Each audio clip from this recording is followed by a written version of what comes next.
Hey everybody, welcome back to the ChatGTM podcast brought to you by Inktank GTM, reporting to you live here from the Restaurant Leadership Conference, or the RLC as we call it, in Phoenix, Arizona. And I'm here with one of my favorite people, actually one of my really good friends in real life, Mr. Brock Wakes, the CEO and founder of Savi Solutions. Brock, I'd ask you, but the smile on your face says it all. How you doing? Life's good, man. Life's good. Got some pickleball in this morning and had some fun. So it's always good to be at RLC. You know, between cookies and pickleball and Mario Kart, I think you got the secrets to happiness figured out. Not to mention your family, amazing kids, and everything else. Yeah, I was going to say, add them in there. My daughter's birthday tomorrow. Yeah, so, and that's why we're here right now, because he's got to run off and celebrate a birthday with his little girl. How old is she now? She's going to be 10. My baby is turning 10. Oh which my is gosh. Crazy. It seemed like yesterday. Yep. In fact, that's funny because what we're talking about before, what we're going to talk about is 5 years ago, we started working together, right? Yeah.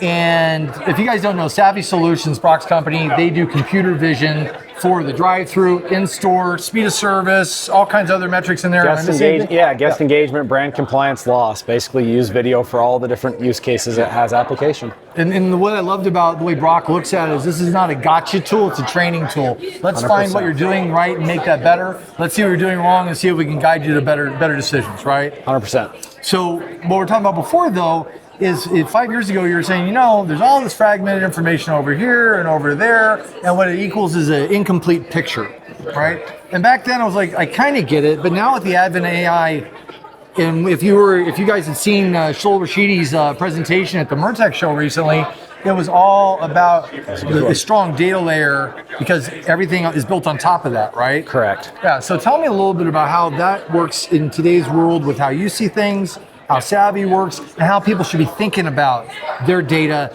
and how they're going to marry that to AI. Yeah, right. There's the AI is here. It's there's no question on the usefulness of it. Yeah. But if you look at all the studies that have come out of MIT, Rand Institute, Princeton, they're all talking about all these projects have failed to actually produce ROI and value. And it actually doesn't have anything to do with the tech not functioning and not working. It's that the infrastructure wasn't ready to support it, and the process and the organizations weren't there. Right. There's this old adage called, right, it's the streetlight principle, which someone lost their keys in a park. Okay. At dusk. It's nighttime, and someone finds them looking for their keys over under the streetlight. Sure. And they say, well, what happened? What happened? What are you doing? I'm looking for my keys. I lost them. Oh, you lost them right in here? And they're like, no, I lost them over here, but the light's right here. The picture. Correct. And you step back, there's a bigger picture there. And He's just in a pixel in that case. There's all of these different things that AI can gather, these massive data sets and surface insights. But is it looking at an incomplete picture? Is it looking at the full picture? If you're just looking at drive-through speed of service and you're not looking at the in-store speed of service, that's why you get the reviews where guests call it out. And it could be saying that this brand, this site is killing it, when they're actually really, really suffering on brand compliance, cleanliness, in-store speed of service. So our bet when we're all talk about infrastructure is you've got to quit siloing your data. Yeah. AI is only as powerful as what it can see. And if it's only looking at part of the picture, it's going to give you incomplete answers. Yeah, well, what comes to mind is like the shift to DSPs and delivery service providers. So the restaurants shift their focus to the DSPs coming in the door, but they neglect their paying guests who are standing inside the store. Yep. I loved when Beto from Blaze Pizza got up at the conference about a year ago and turned on his cell phone and acted like he was taking a phone call in front of all of us, because it's the truth. It's rude. Right? It's 100% rude, but it's wherever the focus is at. So AI should not take away the critical thinking of the actual employees, but it should take away the mundane and be a directional light of saying, hey, focus over here. Focus over here. They're going to take action on the best way to focus there. Right. It's like in the drive-thru, we do guest engagement, speed of service tracking, and oftentimes when we go in brands, because the accuracy of the loop systems aren't quite there, and with new processes like line busting and whatnot, they don't work at all. But we find that they're actually underreporting the guest experience by a significant amount. Yeah. And a lot of the drive-offs and the frustrated negative complaints are actually... Yeah, well, you can now track it because you're watching the entire thing. Yes. You're not getting the pull forwards. You're not getting people delayed here with line busters out there only holding people back until everything's ready. Your window time's showing great, but the guest is having a really terrible experience. Well, there's even a brand I know of, I won't mention the name of it, but they've actually built a system for that, just giving people numbers to go park somewhere else so they game their own timer. But they built a system to game their system. Correct. So the whole idea behind Savi, back to this infrastructure thing, is all right, these franchisees, these locations, they already are collecting all of this data from video. Yeah. It's just untapped and it's stored on a server on site. You have to ask yourself, you can only apply AI against data where it is stored. And if it's stored on site fragmented, that's where the compute has to happen. So we just looked at it and said, look, if video has use cases more than just speed of service or more than just loss, multiple use cases, you have to centralize the data set so you can unlock all of its capabilities for the organization. And here's the key thing. You have to be able to do it in an ROI-based system. If you're constantly going and telling your franchisees, hey, I know you put this system in, but now you need to add this server. It's only going to be $2,500. It's only going to be 1,000 cuts. Correct. There's subscription fatigue. It's real. Yeah. So it's great. Find providers. For us, our bet was we have to centralize this data set so we can unlock it for multiple use cases for a brand so they don't have 15 different services they're looking at. It's down to like 6 or 7 core. So my brain, for some reason, drifts off the end of the movie Indiana Jones and the Raiders of the Lost Ark. Okay. And at the end of the movie, the Indiana Jones goes, "Where's the Ark, Renee?" And he goes, "With top men." And all you see is the Ark being shuffled into this giant warehouse to be lost with everything. It feels like that piece of data that you need that's siloed somewhere and it's not getting you everything you want. Correct. If it's sitting there trapped and only being used for one simple use case. Or not used at all. Correct. 99% of surveillance videos not looked at, and everything was prioritized around a security and liability use case, which is important, but there is so many other use cases. And now finally, bandwidth is in the right place, compute costs are in the right place, the accuracy of the AI models are finally there, where you can actually systematically track all of this so you have a baseline. So when you go in and coach people, it's not based on anecdotal assumptions, it's based upon data and context. Now, you've been building heavily on AI for the last 5 years. You were starting to tap into it before it really became a buzzword then, right? What's shifted? It feels like things go up and then they radically go up, right? What shifted in the last 2 years, I would say, that you've noticed this big uptick in? Accuracy and cost and affordability. So I'm going to use drive-through as an example. Sure. In order to track guests in the drive-through or in-store, you have to do what's called re-ID. I need to be able to see you here. I may lose you here, but if I see you over here, I re-ID you. But I can't use facial recognition. I can't use license plates. I can't use privacy. We don't make the models at Savi. We're the infrastructure that helps you use these models. So we're going out and constantly testing all the model providers. The cost to do this 4 years ago and the accuracy, it did not pencil and it wasn't there. All of a sudden, the switch flipped about 18 months ago to 2 years ago, and the tech is there, it's flawless now. And you're starting to see the same thing in other areas like order accuracy. It hasn't quite been there, but it's just starting to see like, hey, we're probably 6 to 18 months away from that being accurate, affordable, and scalable, and actually being able to deploy in the restaurants. The key thing is, okay, the iteration cycles on how quick technology becomes affordable and accurate and useful.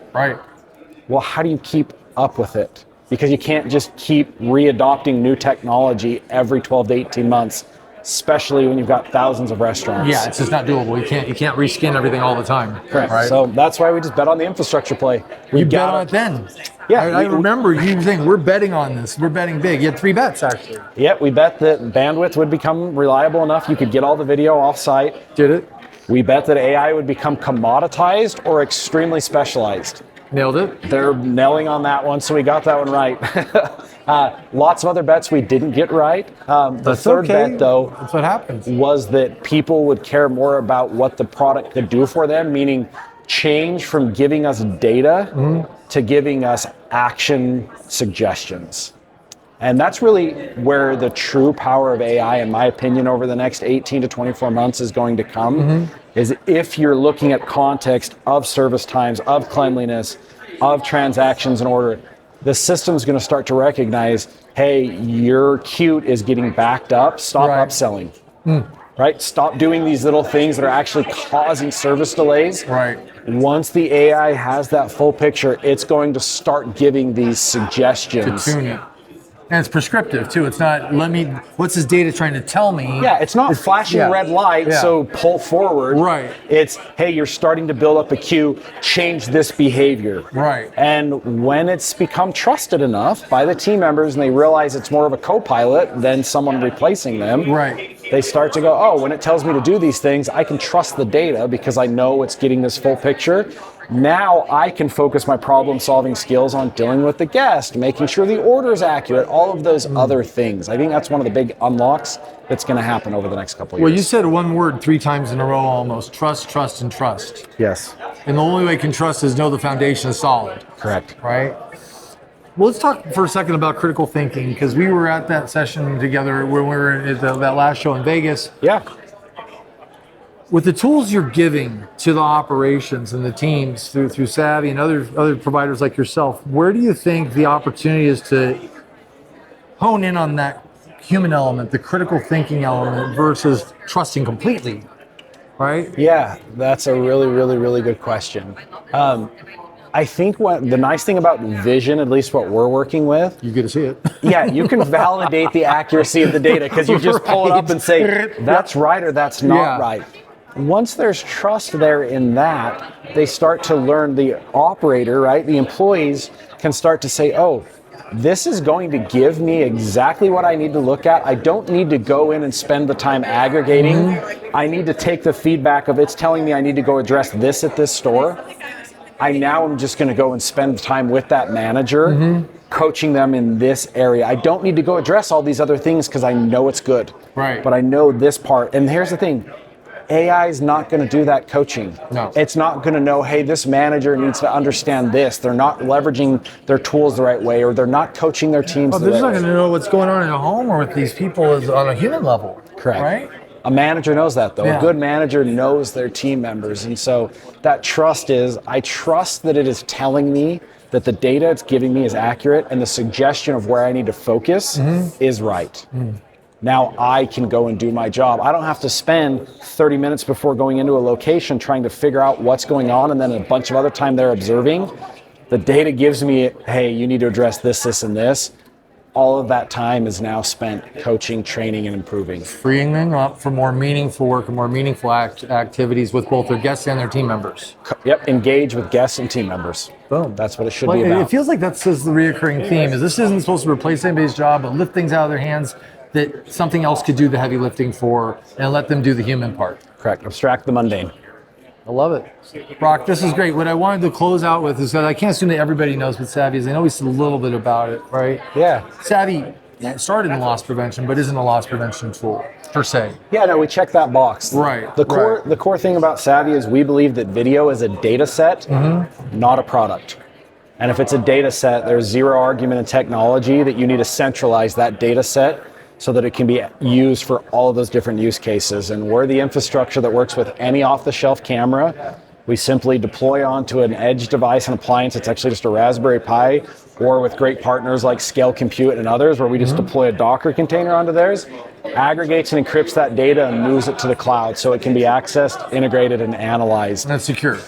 In a secure way that is centralized. And here's the key thing. There's technology that right now does not work, like some of the order accuracy and things like that. In a year to 2 years, it's going to work. Yeah. How do you adopt it? And if it's centralized data, you turn it on in the back end without trips to change infrastructure. Like flipping a switch. Correct. Love so it. that's what we do at Savi. Unlock the use cases of video for your brand. And so if people want to get a hold of you, what show are you at next? You going to be at NRA? Or where are you going to? Yeah, we'll be at NRA. We'll be at maybe our season. We'll be at the Prosper Forum later in the year. Some Prosper, yeah. Yeah, we'll be at FS Tech, a bunch of Create, a bunch of the other conferences. Fantastic. So please come connect with the team, getsavvy.com, reach out to me on LinkedIn. Getsavvy.com. And Brock's president on LinkedIn, plus your team. You got Kyler out there. Kyler's out here. Jared, our CTO, Tim Reiser, who leads the product, loves to hear from from our partners and our customers on, hey, what are the challenges that you're dealing with? Because there's a lot you can do with AI. Where is the actual ROI lift? So then one last question that sparked off. If I'm a brand, what am I feeling?